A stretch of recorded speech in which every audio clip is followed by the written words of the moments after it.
이제 5장으로 가서 생각의 중도 닉 트렌턴 지음의 5장 생각의 기술. 결코 스스로 불안에 빠지지 않을 것이다. 지금까지 우리는 내면에서 비롯된 생각과 행을 이해하고 고칠 수 있는 기반을 마련했다. 제대로 된 스트레스 관리, 정신 모형과 태도 다스리기, 삶의 여유 더하기, 주도적인 시간 활용은 모두 불안에서 비롯된 생각 과잉에 확실히 대처하는 방법이다. 이번 장에는 생각 자체를 알아보자. 정신, 신체, 감정은 모두 연결되어 서로 영향을 주고받는다. 하지만 불안에는 정신이 가장 중요한 역할을 한다는 것을 알아차렸을 것이다. 경험에 크게 영향을 미치는 것은 사고방식, 정신구조, 세상에 대한 인지적인 해석이다. 인지행동치료는 이러한 이해를 바탕으로 세상에 대한 인식의 근원에 도달하고 사람들이 자신에게 더 도움이 되는 적응적인 사고를 하도록 돕는다. 조지프 카펜터 연구진이 발표한 대규모 메타 분석에 따르면 인지행동치료는 전반적으로 불안을 완화하는 경향이 있다. 책의 후반부에 있어 생각과잉 문제의 이러한 면을 다루는 데는 이유가 있다. 앞에서 다른 개념을 제대로 이해하지 못하면 인지행동치료가 전혀 도움이 되지 않기 때문이다. 이것을 잘 모르는 사람이 많다. 사람들은 생각과잉 문제라는 것을 깨닫고 나면 정신적인 인지적인 차원에서만 이 문제를 해결하려고 한다. 카페인, 과다 섭취, 바쁜 생활방식, 해결되지 않은 가족의 트라우마, 만성 수면 부족 같은 요인을 외면한다. 이런 상황이라면 아무리 좋은 의도로 인지행동치료를 시작하더라도 어려운 상황에 부딪히거나 가요에 좋지 않은 생각 패턴에 휘말리면서 급격히 무너지고 만다. 생각은 뇌의 전기화학적인 작용에서 비롯한다. 그리고 뇌는 신체의 기관이자 일부이다. 따라서 더 높은 곳에 있는 뇌에 개입해서 머리에서만 생각과잉을 고치려 하면 안 된다. 생각이 생물학적인 작용의 표현임을 인식하고 이 영역에도 개입해서 조화를 이루어야 한다. 다시 말해 생각과잉이라는 퍼즐의 여러 가지 면을 고려하지 않고 생각이라는 관점에서만 바라보면 효과가 없다. 물론 그렇다고 해도 거의 모든 생각과잉의 이면에는 부정적인 사고방식이 있다. 대개 머릿속에서 질주하는 생각의 양이 아니라 질이 문제다. 어쨌든 지각이 뛰어나고 생각이 많지만 생각과잉으로 괴로워하지 않는 사람들도 많지 않은가? 인지행동치료를 받으면 왜곡된 생각의 근원에 이를 수 있으며 더 나은 생각, 즉 더 침착하게 통제감을 가지고 세상을 살아가도록 도움을 주는 생각을 하게 된다. 약물을 사용하지 않고 말이다. 비록 심리학자는 아니지만 건축가이자 작가인 버크 민스터풀러는 기존 현실과 싸워서는 아무것도 바꾸지 못합니다. 무언가를 바꾸려면 기존 모형을 더 이상 쓸모없게 만드는 새로운 모형을 만들어야 합니다. 라고 말하며 인지행동치료의 원리에 대한 그만의 이해를 드러냈다. 반주와 생각 과잉에 빠진 사람은 현실을 바꾸려고 애쓰지만 인지행동치료를 받으면 모형 그 자체에서 우리가 인식하는 방식을 바꾸게 된다. 인지행동치료는 공황장애, 강박장애, 범불안장애와 같은 불안장애의 치료법이지만 일상적인 스트레스에 대처하기 위해서 특히 자신의 생각에서 비롯된 스트레스에 대처하기 위해서도 활용할 수 있다. 인지행동치료의 기본 전제는 내 생각이 세상을 보는 방식과 행동에 영향을 미친다는 것이다. 생각은 감정을 만들고 이는 우리의 인식을 형성해서 자신에 대한 믿음과 행동 방식을 변화시킨다. 따라서 생각을 바꾸면 다른 모든 것이 따라온다. 예를 들어서 생각 과잉의 근원에 실패는 무엇이든 견딜 수 없고 실패하면 나는 나쁜 사람이다 라는 생각이 깔려 있다고 하자. 이는 곧 실패하면 기분이 굉장히 나빠져서 다시는 실패라는 위험을 감수하지 않도록 행동을 바꿀 수 있다는 뜻이다. 하지만 실패는 누구나 하는 거예요.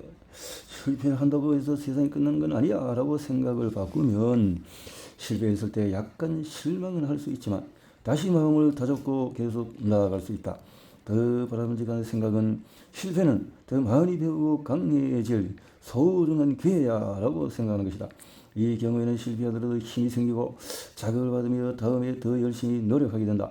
똑같이 실패를 겪더라도 그 이면에 깔린 생각이 달라지면 그에 따른 감정과 행동도 달라지기 마련이다. 따라서 이런 생각, 신념, 기대의 근원을 파악하고 자기가 실제로 원하는 감정과 행동으로 이어지는지 스스로 물어보는 것은 가치가 있는 일이다. 다음 내용에서 자신의 도움이 되지 않는 생각을 파악해 따져본 다음 자신에게 더 도움이 되고 목표에 부합하는 방향으로 생각을 재구성하거나 대체하는 방법을 살펴보자.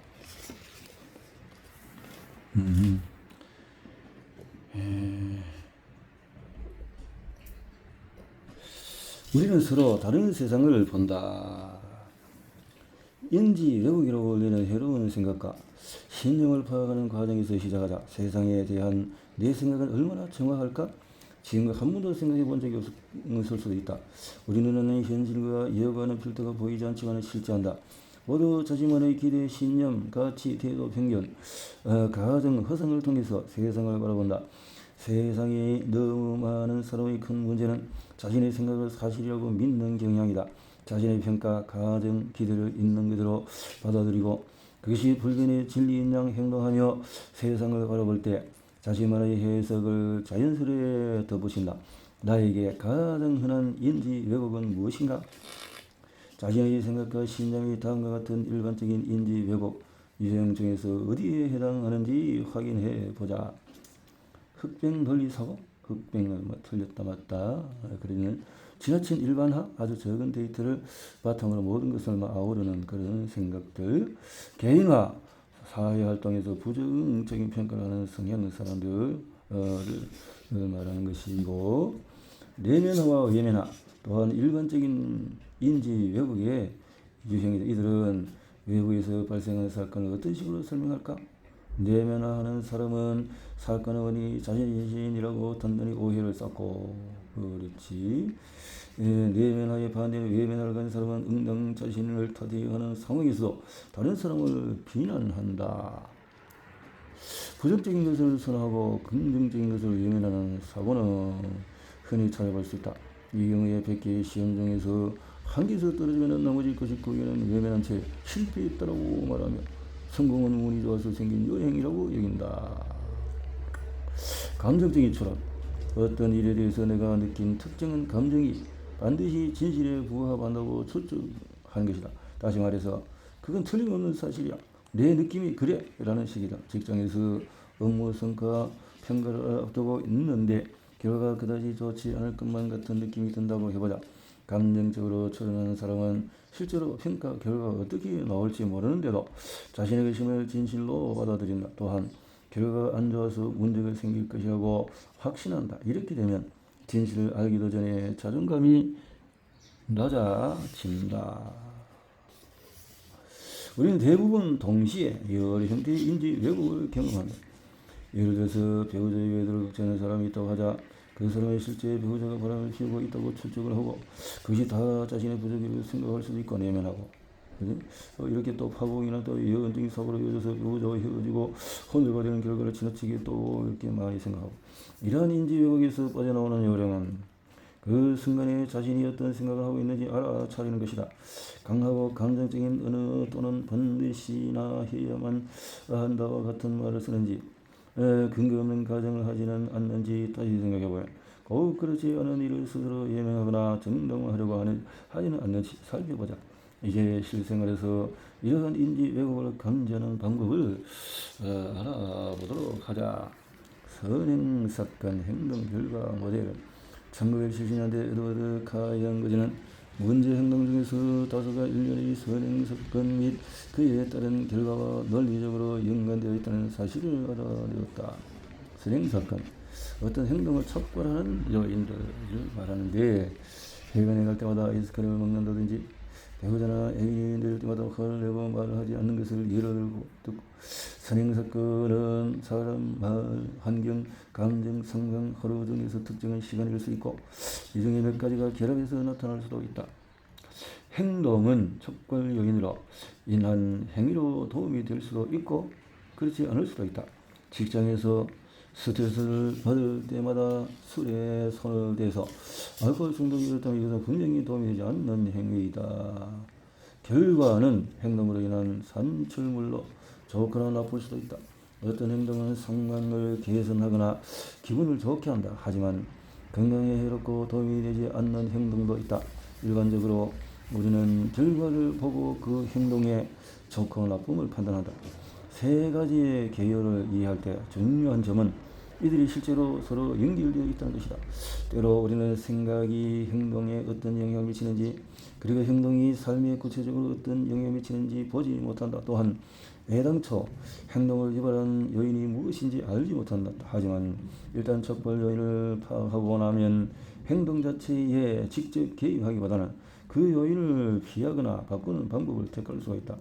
잠시 시간을 내서 특정 행동의 원인과 결과를 살펴보자. 그리고 왜 그렇게 행동했는지, 그 행동이 내가 원하는 결과로 이어졌는지 통찰해보자. 처음에는 과학자처럼 자기 행동에 대한 데이터를 수집하고 패턴을 찾아야 할 수도 있다. 다음과 같이 4개의 열로 구성된 표를 통해서, 그래서 이제 사건 1, 2, 3를 해서 선행 사건과 행동과 결과. 그래서 선생님, 만약에 사건 첫 번째 점심시간 무렵에 슈퍼마켓에 갔다, 행동에서 도넛을 한 상자 산 다음에 차에서 전부 먹어버렸다, 결과 속이 안 좋고 후회가 되었다. 그렇게 되는 것이고, 두 번째, 사무실에서 동료의 생일을 축하했다, 케이크를 많이 먹었다, 죄책감에 밀려왔다. 세 번째, 아이들과 말 씨름하고 나서 우울해졌다, 차 한 장을 뒤져서 쿠키를 찾아낸 다음에 반상자를 먹었다, 통제불능인 기분이었다. 예시가 단순해서 문제가 명확하게 보일 것이다. 사례에 등장하는 사람의 식탐이 지독해서 과식한 것이 아니라는 사실을 금세 파악할 수 있다. 위 사례에 등장하는 사람은 스트레스에 대처하기 위해서 또는 환경적인 요인이 연상과 학습된 행동의 촉발 요인이 되었기 때문이다. 이 간단한 기록을 설명하면 행동이 달라지더라도 결과는 언제나 부정적이라는 것을 알 수가 있다. 행동 자체를 바꾼다고 해도 결과 개선에는 결코 효과가 없다. 하지만 이 기록은 어떻게 대처해야 할지를 말해주고 있다. 즉, 특정 행동을 피하기 위해서는 촉발 요인을 관리해야만 한다. 자, 역기능적인 생각을 기록하기. 생각과 인과 불안을 줄이는 또 다른 방법으로 부적응적인 생각, 특히 삶에 원치 않은 결과를 초래하는 행동 이면에 있는 생각에 개입을 하는 것이다. 라는 것이다. 상황, 결과를 그렇게 개입을 해서 모델을 통해서 그렇게 만들어 가 볼 수가 있다라는 것이네요. 자, 이렇게 하나씩 방법으로 찾아 나가는데, 그 요점을 보면은 불안을 많이 유발하는 부정적인 사고 패턴에 갇힌 사람들이 많다. 이렇게 인지 행동치를 이런 패턴을 파악해서 바꾸는데 도움이 되도록, 그래서 인지 왜곡을 파악하고 그 다음에 특정 사고 패턴에 어떤 것에 촉발하는지를 또 맞춰보고, 인지 왜곡을 더 많이 이해하고 나면 이러한 사고 패턴을 바꿀 방법을 이제 알아야 한다. 이렇게 해서 분석하고 있다는 사고 패턴을 바꾸어 나간다. 이렇게 정리가 되어졌네요.